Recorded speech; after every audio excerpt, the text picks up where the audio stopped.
Hey, this is V, and I'm back with an episode 8 recap of True Beauty. In this episode of True Beauty, we start with a historical setting in the Joseon dynasty, and we see a noble man and a woman. We do not see what the woman looks like. She's a noble woman. He helps her pick up something and is immediately in love at first sight with her. He wants to marry her. He tells his servant he wants to marry her. The servant's kind of like, don't you want to see her first? But he thinks, with a hand that beautiful, I know her face is going to be beautiful. And this story becomes important later. But let's fast forward to modern times where we see Suho enter a jewelry store. He buys something for Ju-kyung and says to himself, I'm going to confess my feelings.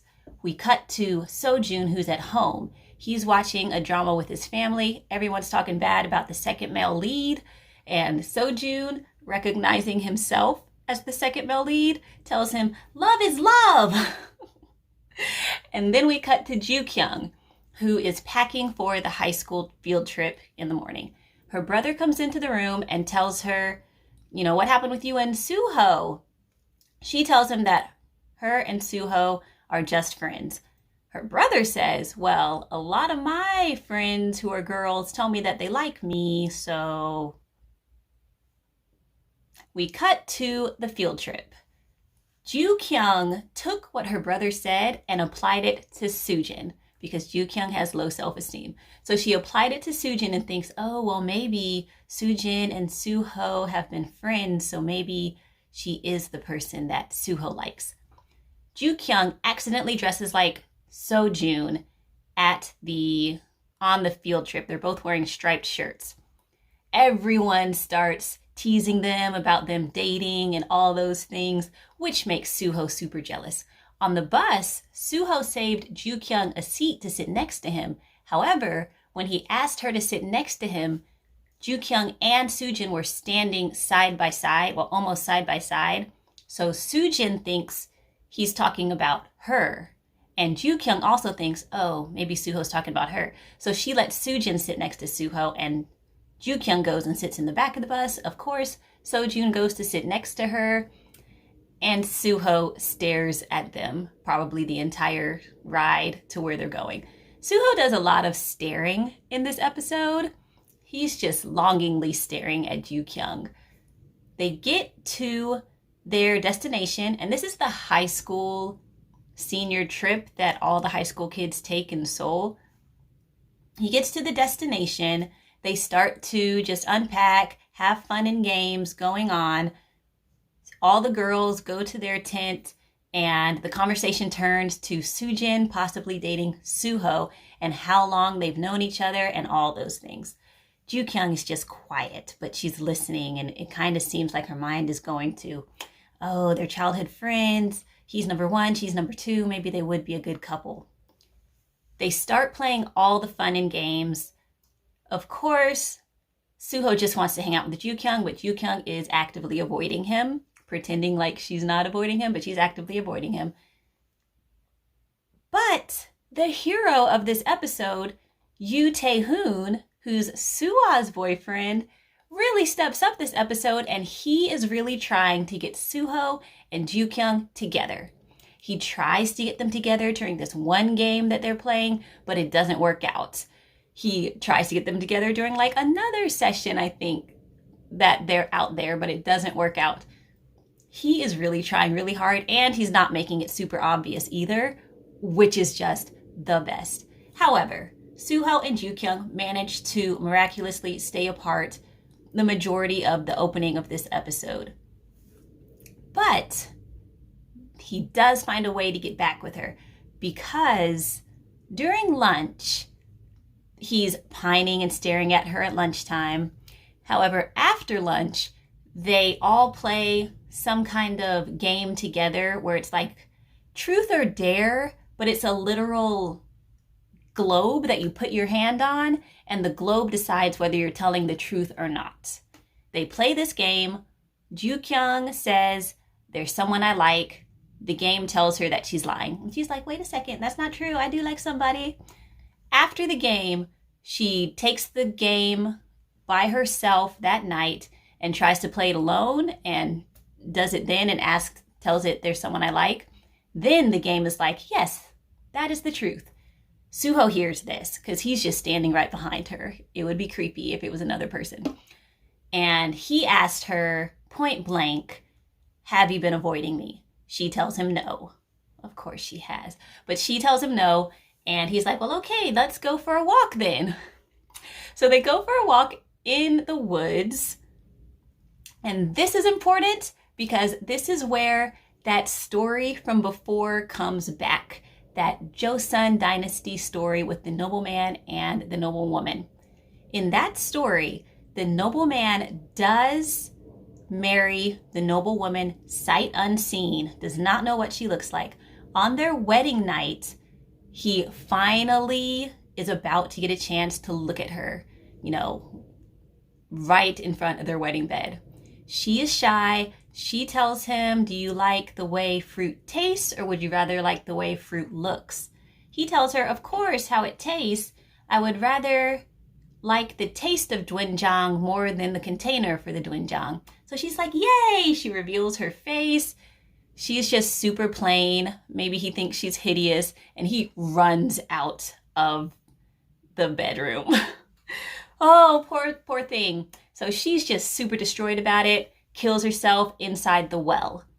This is the ghost story that the owner of the camp tells these kids. Not all the kids, but he tells the comical thugs that they have in this show who are really only comic relief. He tells them this ghost story and tells them never ever go looking for this well because this ghost comes out at night and steals the faces of pretty people. So the guys are like, we need to find this well.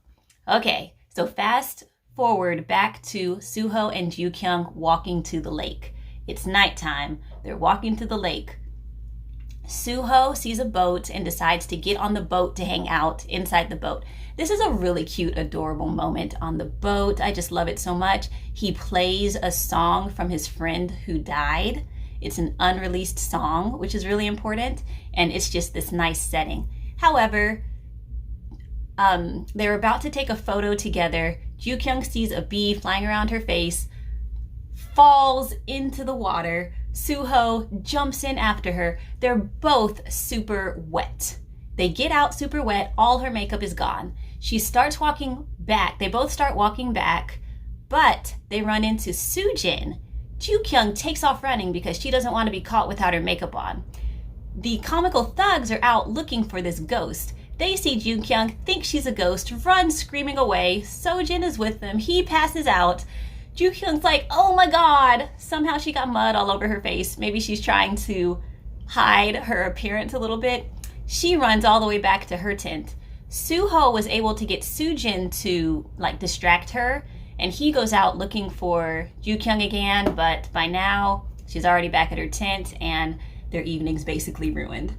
The next day is the talent show. Before the talent show, Taehoon gives Suho advice and basically tells him you have to tell her that you like her. You can't just sit here and not tell her at all. Ju-kyung hears this, but thinks that Taehoon is telling Suho to tell Sujin that he likes her. There are so many misunderstandings in this show, but I like it. I like it for some reason for this show because it all just wraps up in the end. At the talent show, everyone's sitting at the talent show. They're enjoying the kids coming up and giving their talents. Suho is staring at Ju-kyung as he's been doing this entire episode. Ju-kyung kind of looks at Suho too. He never really notices her looking at him. Taehoon notices them both looking at each other and he thinks, oh man, I need to get these guys together. Sojun ends up singing a song basically for Ju-kyung. Ju-kyung enjoys it, but she sees Sujin sit next to Suho. This makes her all just, sad. So she leaves. Taehoon follows her out, has Suho's jacket, gives it to her and says, hey, Suho is going to be over on this bridge by this lake. Can you give him the jacket? Then he just takes off. So Ju-kyung's like, okay, I can meet him and give him this jacket. Taehoon also finds Suho and tells Suho, hey, Ju-kyung has your jacket. She's going to be on the bridge on the lake. This is the perfect time to propose or to tell her that you like her. All right? So Suho's like, oh, it's the perfect time. He runs for this lake. However, when he gets there, Ju-kyung's not there. Soo-jin is there. And we find out she's there because she ran into Ju-kyung. Ju-kyung gave her the jacket. She ended up taking it to the bridge. All that stuff. The most important thing is, Suho, as soon as he found out that Ju-kyung gave her the jacket, he just takes off running to look for Ju-kyung. He finds Ju-kyung crying on a rock, and Seo-jun is comforting her for crying. He just stares piningly at Ju-kyung. Ju-kyung leaves Seo-jun and just runs away to some sheets that are drying in the distance. Suho runs after her, stops her, and basically is able to say, hey, I think you have the wrong idea all along. It's not Soo-jin that I like. He's about to say he likes her, but by now the talent show is over. Kids are walking back. Ju-kyung somehow wiped all the makeup off her face when she was crying. So she must have just been like, ah! She wiped it all off. Her face is just bare. I'm going with it.